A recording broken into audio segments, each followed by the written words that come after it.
Have you ever boosted the highs on some EQ and thought, that's too sharp? Or cut the lows and felt, now something's missing? That's the EQ battle, surgical versus broadband. It might seem like a minor choice, but selecting the right EQ approach can dramatically alter your mix. Want to know which EQ wins the showdown? Stay with me and let's dive deep into the world of EQ. Hey guys, Joey here, and in today's video, we're taking a journey from the historical roots of EQ to debunking common myths. By the end, you'll not only know the difference between surgical and broadband EQ, but also when to use which for that perfect mix. And guess what? We'll be using the JST EQ to show you some hands-on examples, so let's get started. Did you know that EQ, or equalization, has its roots in the early 20th century?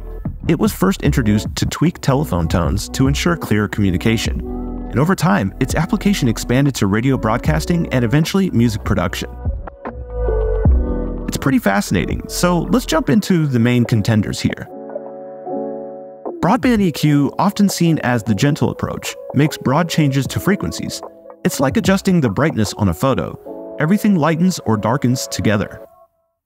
So let's jump into an example. We're in our mix here and we're going to bring out those mids using JST EQ. You don't want to go overboard, just a subtle boost. But nothing ever seems to work.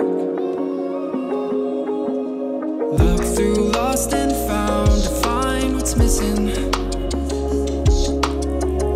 But I'm still at a loss for words and it only gets worse. Can you hear that? The warmth and clarity it adds is just perfect. It's amazing what a little mid boost can do, right?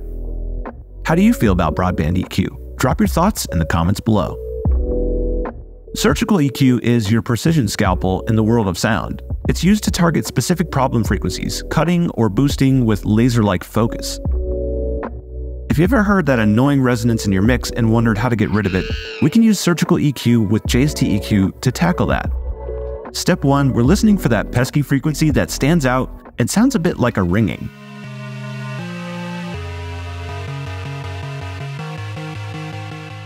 Ah, there it is. Hear that?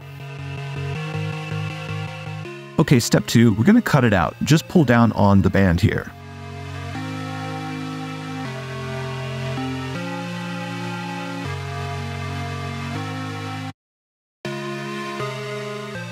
The resonance is gone and our mix is cleaner. Clean cuts, clean mixes, that's the power of surgical EQ. But what's the common misconception? That it's always better because it's precise. That's not true. Over-surgical EQ can make a track sound unnatural or even hollow.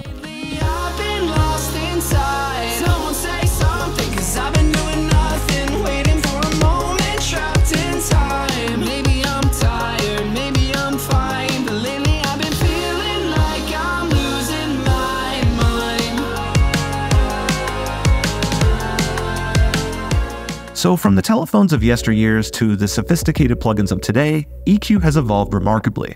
Remember, broadband EQ is your brush, painting broad strokes. It can add warmth, and if overdone, muddiness. Surgical EQ, on the other hand, is your scalpel, making precise adjustments. But beware of over-surgery. Both have their places, and the trick lies in knowing when to use which. What was your biggest takeaway? Let's discuss in the comments below. Looking to experiment with both of these EQ techniques effortlessly? Check out the JST EQ. With features like mid-side EQ, dynamic EQ, and a whopping 24 bands, it's the perfect tool to hone in your EQ skills.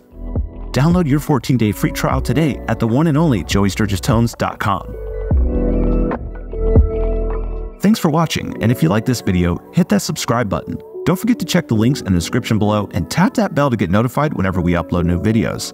Until next time, happy mixing.